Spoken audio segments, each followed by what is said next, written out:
신인간혁명 제13권 이케다 다이사쿠 금의 다리 종교란 인간을 떠나서 존재할 수 없다. 그러므로 사회를 떠난 종교도 있을 수 없다. 니chiren 대성이는 말씀하셨다. 일체 중생이 이의 고를 받음은 모두가 이는 니chiren 1인의 고가 되느니라. 어서 758쪽. 그대들이여 참혹한 재앙이 끝없이 이어지는 이 세계를 직시하라. 그리고 고뇌가 소용돌이 치는 현실에서 눈을 떼지 마라. 인간은 항상 타인의 행복과 평화를 위해 용기 내어 정의를 외쳐 가야 한다. 영지에 찬 발언을 해야 한다. 어쨌든 행동하는 것이다. 살아간다는 것은 투쟁의 이명이다. 거기에 불법자로서의 사명이 있으며 대도가 있다. 1968년도 이미 9월로 접어들었으나 늦더위가 여전히 기승을 부렸다. 야마모토 시니치는 직무 중에 잠시라도 짬이 생기면 원고지를 마주 대했다. 그렇지만 좀처럼 펜은 나아가지 않는다. 여느 때 같으면 한 시간에 원고지 대여섯 장은 거침없이 써 내려갔을 테지만 이번에는 달랐다. 큰 줄거리는 잡혀 있으나 복잡하게 얽힌 미묘한 문제 때문에 몇 줄 썼다 싶으면 다시 고쳐 쓰고 결국엔 원고지를 찢어버리곤 하였다. 그는 9월 8일 도쿄 료코쿠에 있는 니혼대학교 강당에서 개최될 제11회 대학부 총회에서 강연할 원고를 작성하고 있었다. 신이치는 최근 몇 년 동안 본부 총회와 청년부 총회에서 베트남 전쟁을 비롯하여 당시 사회가 직면해 있던 시급한 사안들을 언급하면서 그 해결을 위한 제언을 거듭하였다. 그해 5월 3일에 생각조차 있었던 본부 총회에서도 핵무기 문제를 언급했다. 핵무기를 보유한 5개국 미, 영, 소, 푸, 중 당사자들이 한자리에 모여 핵무기의 제조, 실험, 사용 금지와 그 폐기에 대해 논의해야 한다고 주장했다. 이데올로기나 국가, 민족, 종교 등의 차이로 분열되어 반목을 일삼는 사람들이 지구 가족이라는 울타리 안에서 인간공화의 세계를 실현하는 것이 시니치의 서원이었다. 그는 이번 대학부 총회에서 미래 영원히 이어질 중일 우호의 대화를 개척하기 위해 중국 문제에 대해 제언하기로 마음속 깊이 결의하였다. 베트남 전쟁이 끝나면 틀림없이 중국이 다음 초점이 되리라고 시니치는 생각했다. 중국은 인구 7억이 넘는 세계에서 가장 인구가 많은 나라이지만 유엔에서조차 외면당해 극단적인 고립의 길을 걷고 있었다. 게다가 중국은 미국의 거대한 힘의 논리에 강하게 반발하였다. 그것이 한반도 타이완은 물론 동북아시아 전역에 걸친 국제적, 정치적 긴장과 불안을 유발하는 요인임은 부정할 수 없는 사실이었다. 베트남 전쟁이 상징하듯 아시아는 동서양대 진영의 대립이 확연하였는데 미국이 자본주의 진영을 후원한 것에 비해 공산주의 진영은 소련보다도 오히려 중국의 후원을 받았다. 더욱이 중국과 소련의 관계가 악화되어 긴장이 더욱 고조되는 상황이었다. 그러한 국제 정세 속에서 중국의 입장을 보자면 북부와 서부는 소련의 그리고 남부와 동부는 사실상 미국에 의해 포위된 상태였다고 할 수 있다. 이 포위망을 뚫기 위해 중국은 군사력을 더욱 강화하고 미사일과 핵 개발에 힘을 쏟았다. 그런 중국을 국제사회의 이단자로 내몬다면 아시아의 평화와 번영은 요원해질 것이다. 어쩌면 세계의 평화도 장담할 수 없는 일이 될 것이다. 그러므로 지금까지 신해치는 중국을 저 많은 나라들과 평등하게 공평한 입장에서 대화할 수 있는 국제 무대에 하루라도 빨리 등장시켜야 한다고 소리 높여 주장해 온 것이다. 그 실현을 위해 앞장서야 할 나라가 바로 일본이며 그것이 곧 일본이라는 나라가 짊어져야 할 국제적 사명이라고 그는 확신하였다. 왜냐하면 일본은 자유주의 아시아의 중심이면서 역사적인 전통, 민족적인 창조성, 지리적인 조건 등 어느 관점에서 보더라도 중국과 매우 깊은 인연이 있기 때문이다. 일본은 고대 국가로 통일되기 이전부터 중국 문명의 영향을 받으며 발전을 거듭해왔다. 이것은 누구나 다 아는 사실이다. 일본 문화에 결정적인 영향을 끼친 불교와 옛 야요이 문화의 변홍사 기술도 중국에서 일본으로 전래된 것이다. 에도 시대의 쇄국 정책 하에서도 도덕과 정치 철학만큼은 중국의 유교에서 비롯되었다. 그리고 일본의 문물, 풍속, 습관의 대부분이 중국에서 기원했다고 해도 과언이 아니다. 고대 일본 사회에는 중국 대륙에서 건너온 사람들이 많았는데 정교 대사도 그들의 자손이라고 한다. 더욱이 중국과 일본은 바다로 가로막혀 있지만 지리적으로도 틀림없는 이웃 나라다. 그러나 일제기 일본은 이 인연이 깊은 대은의 나라 중국을 무참히 침략했다. 온갖 악영무도한 짓을 자행했다. 이 무슨 망언이요? 이 무슨 오만이란 말인가? 신이치는 한 사람의 일본인으로서 또 불법자로서 중국과 아시아 민중들의 행복과 평화를 위해 몸을 내던질 각오가 되어 있었다. 그것은 스승 도다 조세이의 맹세이기도 했다. 1956년 벽두. 도다는 그 장대한 결의를 다음과 같이 와카 일본 정영시로 읊었다. 구름 사이로 우물에 비친 달을 보려고 원했던 아시아 민중에게 빛을 보내리라. 그러나 2년 후 도다는 일체를 신이치에게 의탁하고 세상을 떠났다. 중국에 대한 도다의 애정은 각별했다. 신이치는 22세 때부터 도다의 개인 교습을 받았는데 중국에 관한 내용을 다룰 때는 한층 더 열의를 느낄 수 있었다. 한시와 중국 문학을 이야기할 때면 온몸에 주체할 수 없는 정감이 넘쳐 흐르고 작품 속 전경이 하나하나 재현되면서 마치 그 속에 빨려 들어가는 것처럼 느껴졌다. 신이치는 그 수업을 통해 장대한 기계와 도량을 가진 중국인의 이상과 풍부한 정신성에 깊고 강하게 매료되었다. 그렇지만 그런 중국과 일본의 관계는 제2차 세계대전 후 완전히 단절되어 20여 년이 지난 후에도 회복의 기미가 보이지 않았다. 이에 신이치는 중국을 국제 무대에 등장시키고 정체된 중일 관계를 조속히 정상화해야만 하는 필요성을 통감하지 않을 수 없었다. 그렇다면 제2차 세계대전 후 왜 일본은 중국과 국교를 정상화하지 못했는가? 또 중국은 왜 국제사회 속에서 고립되었는가? 그 연원은 제2차 세계대전 말까지 거슬러 올라간다. 1943년 11월에 열린 카이로 회담에서 미국의 루스벨트와 영국의 처칠 그리고 중국의 장제스 이렇게 세 나라의 수뇌가 모여 전후 처리에 대하여 대화를 나누었다. 회담 결과 전쟁이 끝난 후 일본이 지배되고 지배하고 있던 타이완과 만주, 현재는 중국 동북부 등을 중국에 반환하기로 결정하였다. 이윽고 전쟁은 끝났고 미국은 장제스의 국민당이 중국을 통일하길 바라며 후원했지만 마오쩌둥이 이끄는 중국 공산당이 내전에서 승리하여 국민당은 타이완으로 도망하고 말았다. 이리하여 1949년 10월 중화인민공화국이 건국된다. 이듬해 1월 미국의 트루먼 대통령은 미국이 중국의 내전에 개입할 생각이 없으며 타이완의 국민당에 군사 원조를 하지 않겠다는 성명을 발표했다. 그런데 그해 6월에 한국전쟁이 일어나자 공산주의가 확대되는 것을 두려워한 미국은 곧바로 방침을 바꾸고 또다시 성명을 발표했다. 그것은 미국 제7함대를 타이완 해협에 파견하여 공산 세력의 타이완 공격을 저지하는 동시에 타이완의 국민당 정부에 대해서도 중국 본토에 대한 공해군 작전의 중지를 요청한다는 내용이었다. 또 타이완의 지위에 대해서는 태평양의 안전을 소생시키고 일본과의 강화, 더 나아가 유엔의 검토를 기다려야 한다고 했다. 이것이 두 개의 중국, 즉 하나의 중국, 하나의 타이완을 낳는 내정 간섭이 아니고 무엇인가? 이러한 상황 속에서 미국 주도하에 제2차 세계대전의 연합국가 일본의 강화가 추진되어 1951년 9월에는 샌프란시스코에서 강화회의가 개최되었다. 일본의 전쟁 상태를 종결시키고 일본이 독립할 수 있도록 하기 위한 것이었지만 일본 군국주의의 최대 피해자인 중국 측 대표와 타이완 국민당 정부의 대표조차 초청하지 않았다. 강화 회의에는 일본을 포함한 52개국이 참가했지만 동부 진영인 소련과 폴란드 그리고 체코슬로바키아는 강화 조약에 서명하지 않았다. 결국 대일 강화 조약은 연합국 전체가 조인하는 전면 강화에는 이르지 못하고 서부 여러 나라만으로 이루어진 단면 강화가 되고 말았다.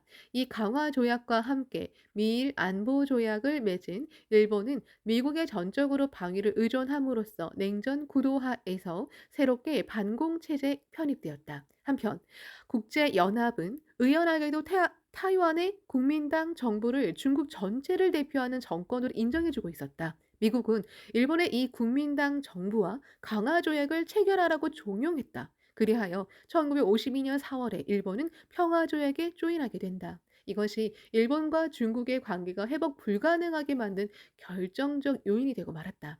그런 가운데 중국의 저우한나이 총리는 국교가 없는 중국과 일본 사이의 무역을 중심으로 한 민간 교류를 활성화한다는 방침을 내놓았다. 실로 민중의 힘으로 관료를 움직여 중일 우호의 길을 열고자 한 것이다. 한편 일본에도 중국과의 무역을 적극적으로 추진하려는 정치가와 경제인이 있었다. 이러한 사람들의 노력이 결실을 맺어 1952년 6월에는 중일 간 민간 무역 협정이 체결된다. 그러나 1957년 2월 총리에 취임한 기시 노부스케는 중국을 동반자가 아닌 대결 상대로 규정하고 동남아시아와 미국 등지를 방문하여 반공, 반중국적인 발언을 되풀이했다. 특히 타이완에서는 장제스에게 중국 본토를 회복하고자 한다면 나는 적극 지지합니다라며 본토 반격을 지지하여 중국의 맹렬한 반발을 샀다.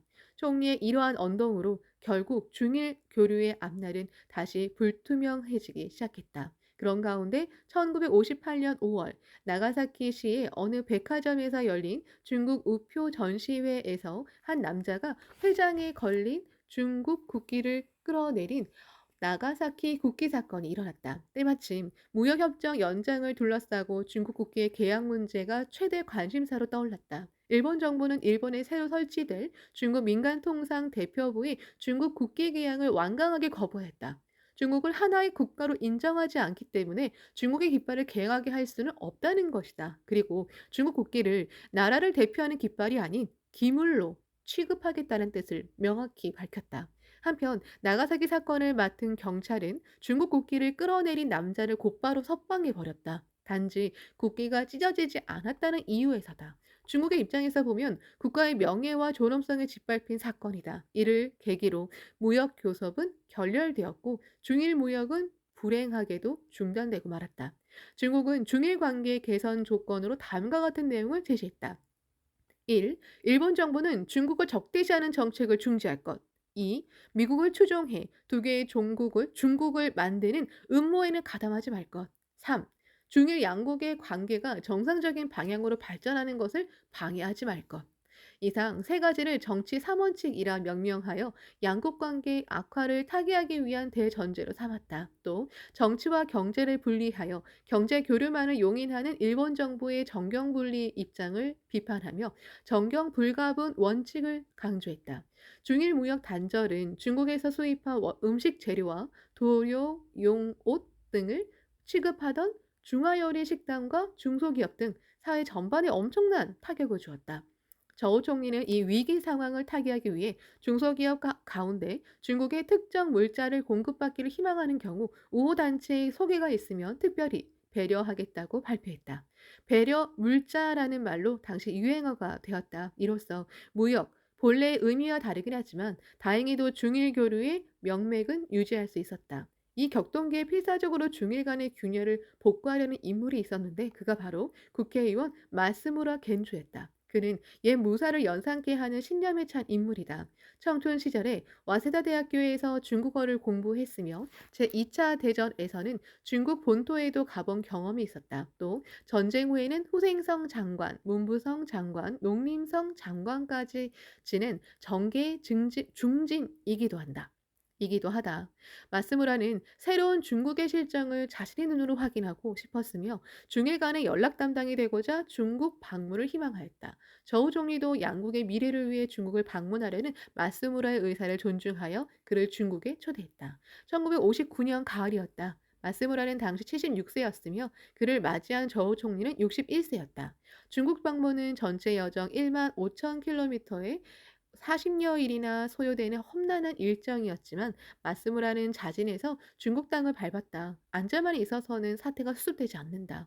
행동이다. 서로 만나서 대화하는 용기가 역사를 바꾼다. 마스무라와 저우 총리는 네 차례에 걸쳐 회담을 진행했다. 저우 총리는 중국을 적대시하는 일본의 정책을 엄중히 비판했다.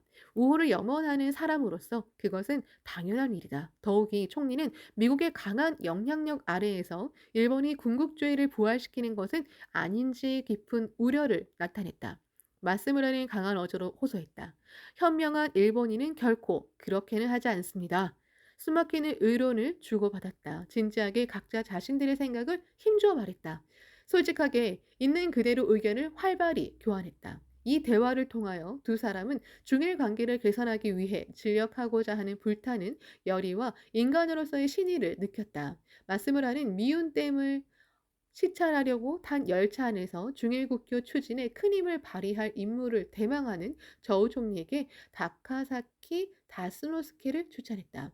다카사키는 일본의 수석 대표로 반동회의 1955년에 참석했기 때문에 저우 총리도 알고 있던 인물이다. 진취적 기상으로 항상 미래를 예리하게 응시해 온 그는 간사이 일대의 재계를 대표하는 실업가였다. 전쟁 전에는 도요재간을 창립하고 만주 중공업 총재에도 취임했다. 만주에서 종려를 맞이한 그는 일본인의 생명을 지키기 위해 소련군 사령관과 결사적으로 담판한 열혈 남하다. 전쟁 후에는 전원 개발 총재를 역임하였고 대일본 수산회 회장으로 소일 어업 교섭을 위해 진력한 인물이기도 하다. 또 하토야마 이치로가 총리에 취임하자 경제심의청 장관으로 입각했으며 기시 내각에서는 통산성 장관을 역임했다. 마스무라 겐조가 다카사키를 중일 우호의 적임자로 추천한 것을 계기로 저우 총리와 다카사키의 인연은 한층 더 깊어졌으며 이윽고 새로운 무역의 길이 열리게 된다. 한편 계속해서 반중국 정책을 펼치던 기시 총리는 1960년에 안보 개정을 강행한 후 여론의 맹렬한 반발을 사면서 부득이 총리 자리에서 물러나게 되었다.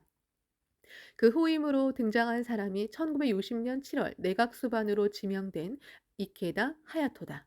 이 이케다 내각기에 일본은 고도의 경제 성장을 이룩하였고 중일 관계도 발전적인 방향으로 가닥을 잡게 된다. 저 총리도 그동안 중단된 중일 무역을 재개하기 위해 적극적인 자세를 보였고 정치 3원칙을 전제로 한 정부 간 협정, 민간 계약, 개별적 배려라는 무역 3원칙을 명확히 밝혔다. 저우 총리는 무역협정의 원칙은 정부 간 협정이어야 한다고 생각했다. 그것은 민간협정이라고 해도 정부의 보장이 없으면 지극히 불안정한 무역이 될 수밖에 없기 때문이다. 그러나 가령 정부 간 협정까지는 이르지 않아도 그 기업이 정치 3원칙 등을 중시한다면 우호적인 무역회사로 인정하여 민간 계약을 맺을 수 있다고 했다. 즉 우호 무역을 할 수 있는 것이다. 더욱이 중일 무역 중단으로 위기에 처한 일본 측 기업에 대해서는 중국 측이 계속해서 개별적 배려를 하겠다고 했다. 저우 총리가 무역 3원칙을 제시하자 침체 상태에서 헤어나지 못하던 일본의 경제계는 들끓기 시작했다. 수많은 기업이 중국과 거래하기를 희망하였다. 1960년 10월에는 다카사키 다스노스케가 경제계의 대표와 함께 중국을 방문했다. 우호 무역 회사의 숫자도 늘어났으며 민간 계약에 의한 우호 무역은 더욱 활발해졌다. 이듬해에는 중국 대표단도 일본을 방문했다.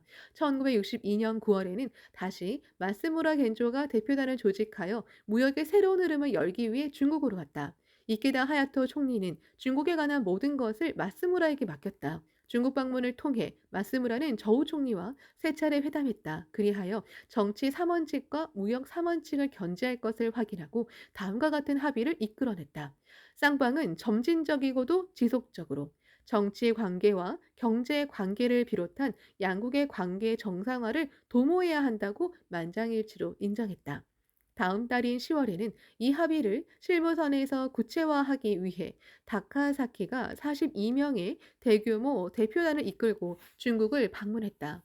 다카사키 다스노스케는 랴오청즈 중국 측 대표와 검토를 거듭하여 연불, 대금 상환을 일정 기간 늦춤을 주된 내용으로 하는 중일 종합 무역에 관한 각서에 조인했다. 이것을 각서에 서명한 랴오와 다카사키 이름의 머리 글자를 따서 LT 무역이라 부른다. 이 LT 무역은 개별 기업이 책임을 지고 해온 우호 무역과는 달리 정부와 민간이 절반씩 책임을 지는 형태로서 국교 정상화를 위한 새로운 연락 경로가 되었다.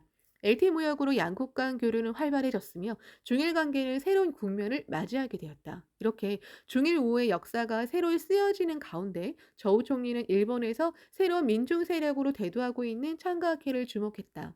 마스무라와 다카사키가 잇따라 중국을 방문했을 때 두 사람은 저마다 저우 총리에게 창가케에 대한 이야기를 전했다. 마스무라는 중국이 창가학계와 교류하여 일본의 우인을 만드는 것이 중일 우호를 위해서 중요하다고 강조했다. 또 다카사키는 창가학회는 지금은 비록 작은 단체이지만 결국 간과할 수 없는 서민의 단체라고 말했다. 마스무라도 다카사키도 창가학회가 민중에게 희망과 용기를 주고 사람들의 내면의 가능성을 이끌어내어 단기간 내에 크게 발전한 사실을 잘 알고 있었다. 야마모토 시네치는 기회가 있을 때마다 유엔은 중화인민공화국을 인정해야 한다고 호소해 왔는데 두 사람은 시니치의 중국관에 대해서도 자세히 연구하였던 모양이다. 특히 다카사키는 시나노 마치에 있는 학교의 본부 근처에 살면서 학회원의 생기발랄한 모습을 보고 학교에 대한 인식을 새로이 한 터였다. 저우 총리는 마스무라와 다카사키의 이야기를 들으면서 민중 속에서 태어나 민중을 조직하고 민중을 소생시킨 창가학회라는 단체에 깊은 관심을 가지게 되었다. 그러나 중국에 입수된 학회에 관한 정보는 너무 적었고 그 내용도 편협하였다. 학회는 민중을 매료시키고 파죽지세로 성장하고 있음에도 불구하고 입수한 자료에는 군대식 종교라든지 폭력적이다라는 악평이 대부분이었다. 이 무렵 저우 총리는 진실을 알고자 창각회에 대한 조사와 연구를 지시했다. 그런 총리의 의중은 대외정책 중앙기관인 국무원 외사판공실에 전해졌다. 그리하여 국교가 없는 일본과의 창구 역할을 담당하던 중국 인민외교학회가 조사를 착수하게 된다. 외교학회는 창가학회라는 단체가 있다는 것은 알았지만 외사판공실에서 조사할 만큼 중요한 사안이라고는 생각하지 않았다. 하지만 조사를 하면 할수록 외교학회 관계자는 창각회가 발전하는 그 기세에 경탄하지 않을 수 없었다. 또 개인의 마음의 평안과 내세의 안원만을 설하는 여타의 종교와는 달리 공명정치연맹, 지금의 공명당을 발족하는 등 현실사회 개혁을 실천하고 있는 점에도 놀랐다. 이를 간과해서는 안 된다고 그들은 절감한 모양이다. 외교학회는 창가학회에 대한 조사와 연구 보고서를 상부의 많은 사람들에게 전하기 위해 책자로 만들었다. 그 보고서는 1963년 11월 세계 지식 출판사에서 간행되었다. 창각회라고 제목을 붙인 보고서는 학회의 역사와 교의, 조직 및 기구, 활동, 회원의 사회 계층, 재원 등 다방면에 걸쳐 연구하고 조사한 결과물이었다. 전쟁 중에 마키구치 스네 사부로 초대 회장이 신사참배를 거부하여 치안유지법 위반과 불경죄로 체포되어 군사 정부의 탄압 속에 순난의 생애를 마친 사실도 극명하게 기록되었다. 기록하였다. 게다가 각 연도별로 학회의 회원 수와 남녀 청년 보원 수까지 상세히 조사하였다. 그러나 보고서에는 적잖은 오해도 있었다. 예를 들어 창가학회는 종교의 가치를 내건 기치를 내건 사회 정치 단체라는 분석도 있었다. 그도 그럴 것이 당시 조사를 위해 참고한 자료들은 학계 출판물 외에는 대체로 폭력 종교라든지 학계를 독일 나치즘과 동일시하는 그런 편견으로 가득 찬 비판 기사나 논평이 대부분이었기 때문이다. 그런 자료들을 토대로 분석했으니 오해가 생기는 것도 당연했다. 또 종교는 아편이라고 여기는 공산주의 사상의 선입관도 틀림없이 작용했을 것이다. 그래도 보고서는 객관성을 잃지 않기 위해 일방적인 관점에서 결론을 내리는 것을 삼갔다. 이 보고서를 훑어본 저우 총리는 외교학회 관계자에게 앞으로 더욱 창가학회에 관하여 조사와 연구를 계속하도록 지시했다. 일본에서 나오는 표충적이고 경박한 비판과는 다른 창가학회의 본질을 총리는 꿰뚫어 봤을 것이다. 그리고 민중의 마음을 깊이 헤아리고 민중의 힘을 이끌어내며 계속해서 발전하는 창가학회의 진실을 냉철하게 탐구하려 했다. 일본인과 회견할 때 총리가 직접 학회에 대해 자세히 질문하는 일도 자주 있었다. 저우 총리에게 학회에 관하여 이야기했던 다카사키는 1963년 9월 야마모토 시니치와 담소를 나누었다. 새로 단장한 창가학회 본부를 방문한 다카사키는 이미 78세였다. 35세인 시니치와는 부모와 자식 이상의 나이 차가 있었다. 다카사키는 시니치에게 당시의 중국 상황, 저우 총리와 회견할 때의 정황을 이야기하고는 어깨를 펴고는 기백이 넘치는 목소리로 말했다. 일본은 중국과 국교를 회복하여 사이좋게 지내야 합니다. 그러나 길은 아직 멀었습니다. 많은 시간이 걸릴 텐데 내 인생은 한정되어 있어 아무래도 새로운 힘이 필요합니다. 그리고는 시니치의 얼굴을 가만히 바라보며 한층 더 힘주어 말했다. 당신이 그 중일호의 힘이 되어 주었으면 합니다. 그 목소리에는 너무나 간절한 마음과 동시에 한 걸음도 물러서지 않겠다는 기계가 넘쳐 흘렀다. 목숨을 건 다카사키의 진지한 눈이 안경 너머로 빛나고 있었다. 신이치의 가슴에 다카사키의 말이 깊이 울려 퍼졌다. 알겠습니다. 안심하십시오. 반드시 해내겠습니다. 다카사키는 신이치의 손을 꽉 움켜쥐었다. 그리고는 만족스러운 듯 미소를 띠며 몇 번이고 고개를 끄덕였다. 기필코 중일 우호라는 금의 다리를 놓겠다. 그 후로 이것은 신이치의 굳은 결의가 되었다. 신이치가 다카사키를 만난 그 다음 달인 1963년 10월 중국은 중일 우호협회를 발족했다.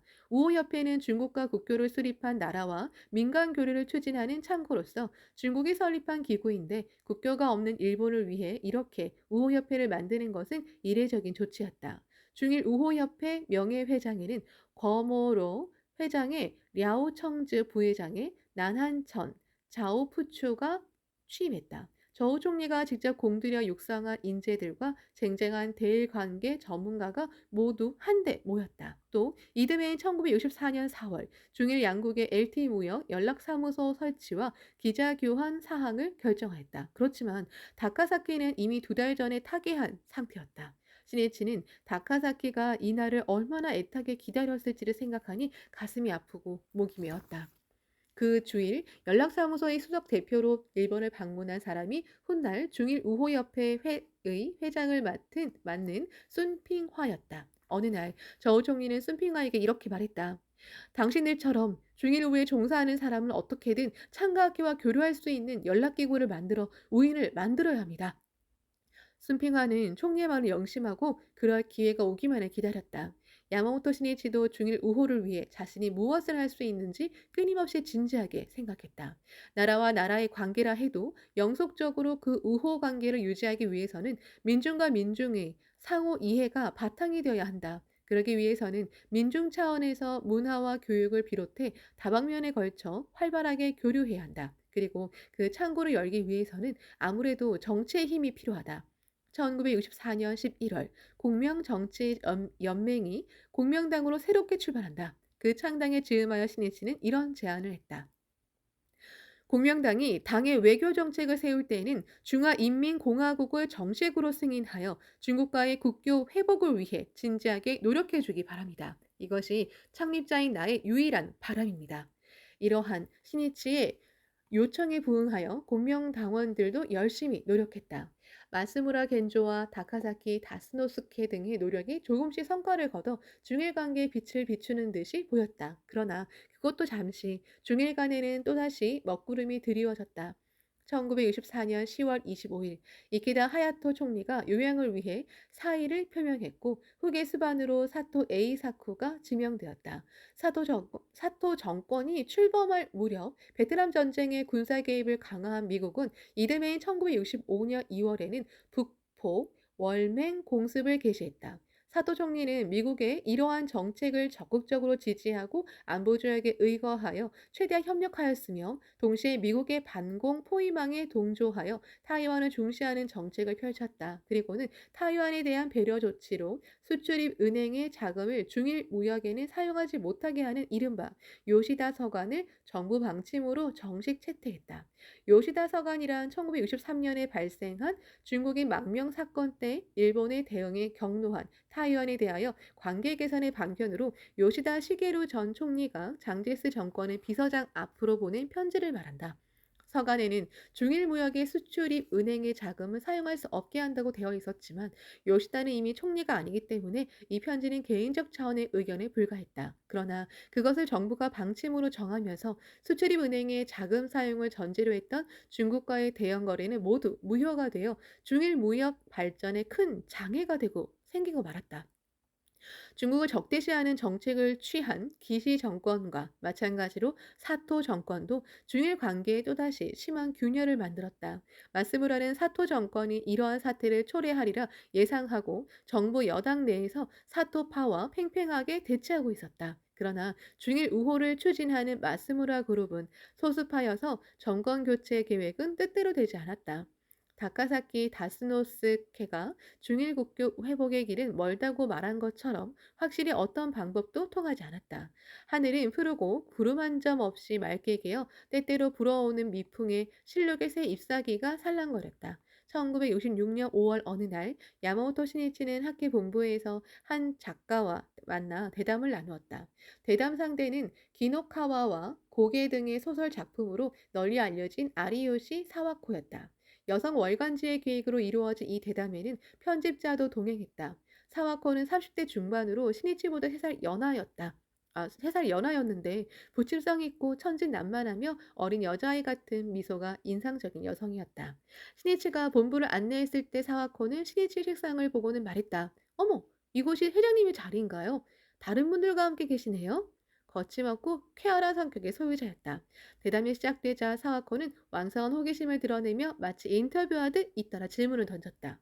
질문은 야마모토 시니치의 소설 인간혁명에서부터 시작되어 점차 학회의 조직과 시니치의 가정 그리고 공명당 등에 대해 종횡무진으로 펼쳐졌다. 주부에 관한 화제에 이르자 사와코는 중국 여성에 대해 이야기하기 시작했다. 그녀는 지금까지 중국을 3번 방문했다고 한다. 중국에 관해 이야기할 때 사와코의 눈동자는 빛났으며 두 볼은 홍조를 띠었다.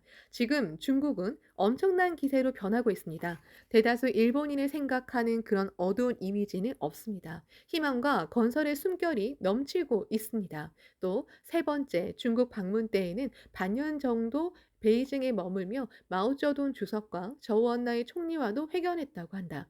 대담이 일단락되자 사와코는 자세를 고쳐 앉으며 진지한 표정으로 신이치에게 말했다. 실은 꼭 말씀드릴 것이 있습니다.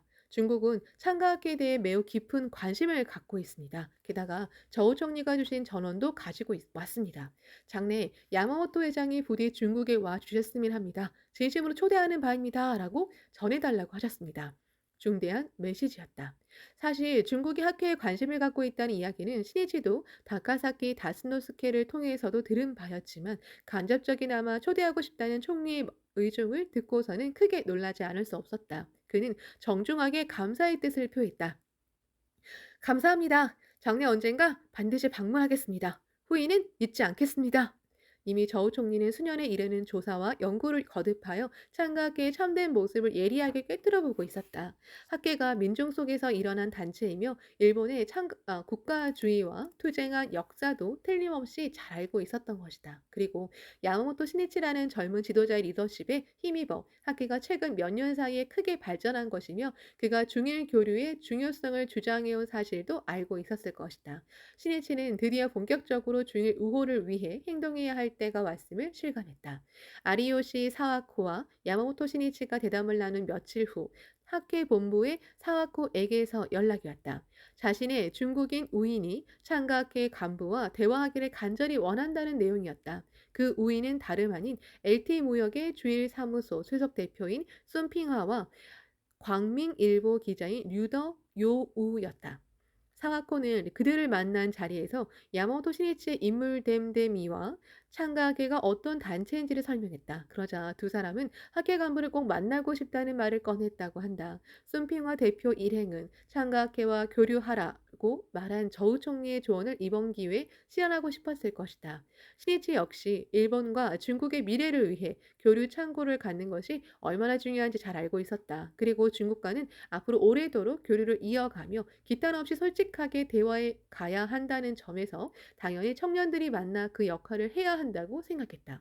결국 당시 청년부 참여인 아키즈키 에이스케를 비롯해 청년부 간부 3사람이 그들을 만나기로 했다. 중국 측은 순핑아와 류더 요유 그리고 대공보 기자인 류종멍 이렇게 3사람이었다. 회담은 7월에 도쿄 미나토 구에서 식사를 겸해 갖기로 했다.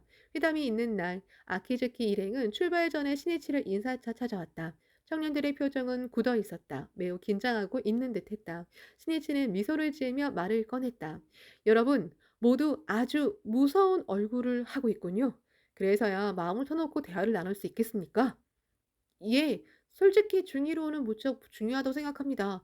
또 상대편도 이를 위해 만나자고 했을 것입니다. 하지만 아무래도 경계심을 완전히 떨쳐버릴 수 없습니다. 공산주의 국가에서는 종교를 부정적으로 보고 있을 텐데 왜 학회와 교류하려 하는지 의문입니다. 뭔가 다른 의도가 있는 것 같습니다. 한 청년부 간부가 말하자 신이치는 엄한 어조로 말했다. 그런 선입관을 갖고 사람을 만나는 것은 실례입니다. 선입관은 진실을 보는 눈을 흐리게 만듭니다. 설령 어느 나라 사람이든 어떤 이데올로기, 이념을 가진 사람이든 또 어떤 직위나 처지의 사람이든 모두 똑같은 인간입니다. 인간이면 틀림이 없습니다. 우정을 나누고 우호를 맺고자 한다면 같은 인간이라는 의식을 갖고 대화해야 합니다. 상대방 나라나 민족 혹은 지위에 따라 태도를 바꾸는 것은 비굴한 자세입니다. 게다가 그 속내는 오만하다고도 할 수 있습니다. 상대에 따라 거만해지거나 혹은 저 자세로 된다든지 또 입장을 내세워 행세하는 그런 자세로는 진정한 우정을 싹트게 할 수 없으며 진정한 외교도 불가능합니다. 그러나 서로 같은 인간이라는 점에 선다면 공통된 부분이 보여 서로 가깝게 느껴지는 법입니다. 그것이 서로를 이해하는 실마리가 되고 공감을 불러 일으킵니다.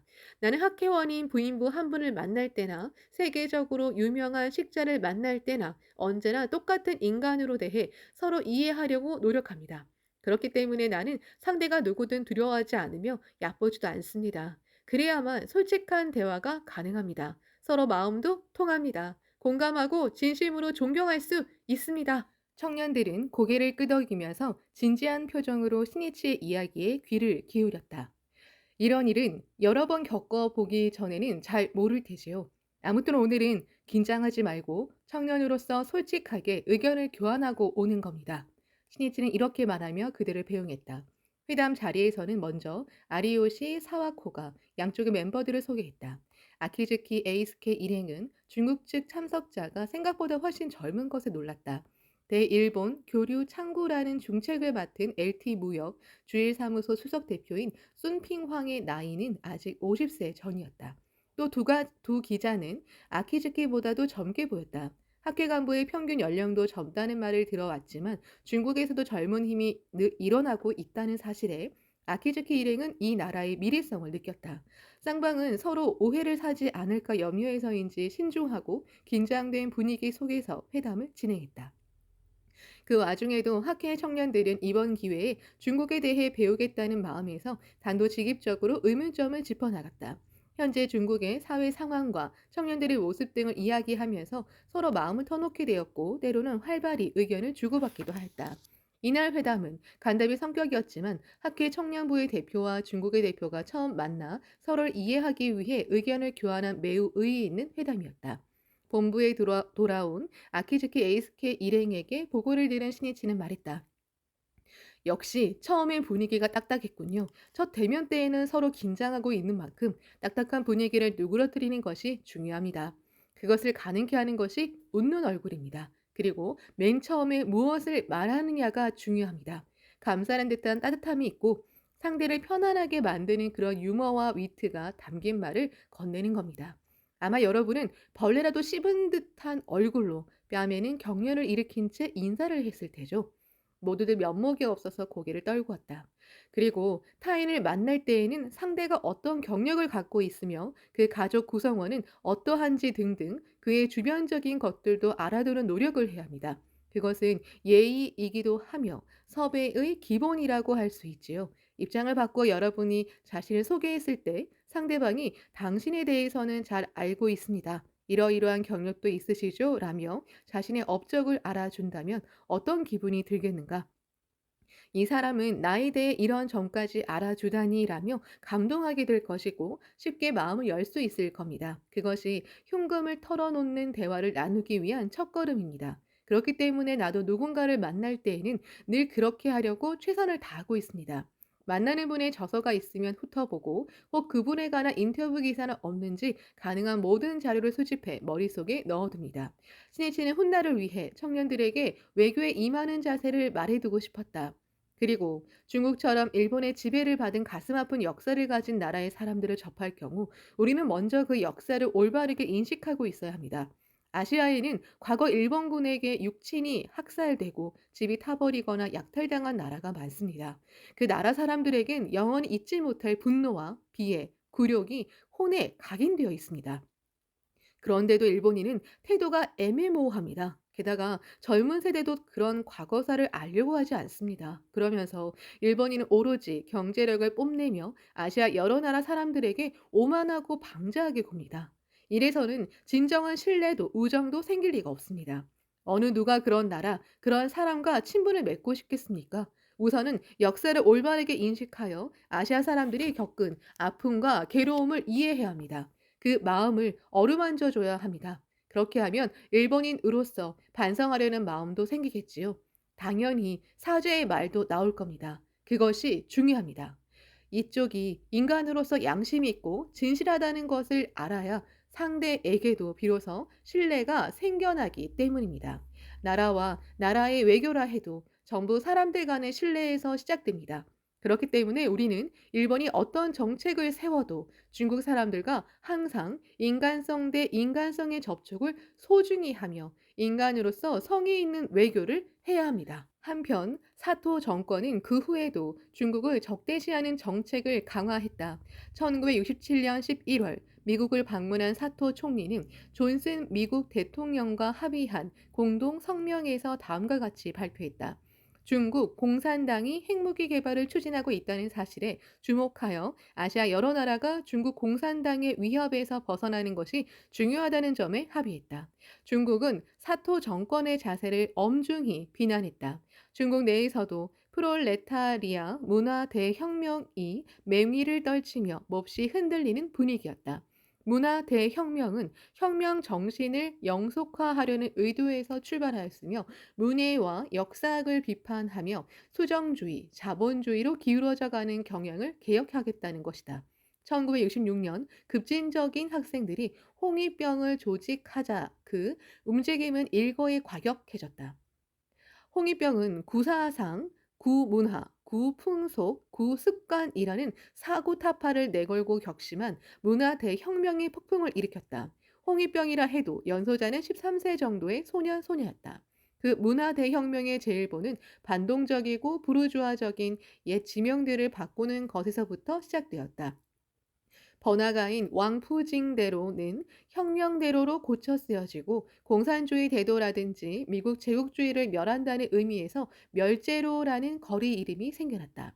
낡은 이름이 붙여진 상점의 간판은 부섭고 고급 식당이나 골동품 가게 또는 고서점 등은 특히 비판의 대상이 되었다. 최후 통고라고 쓰여진 전단을 뿌리며 거리를 활보하는 홍위병의 모습을 보고 사람들은 두려움을 느꼈다. 그러한 파괴는 문묘, 공자를 모신 사당, 절, 교회까지 미쳤다. 더욱이 혁명 전부터 그랬듯이 지식인이나 저명한 학자, 예술가, 구지주, 홍콩, 타이완, 투신자 등이 잇따라 공격을 받았다.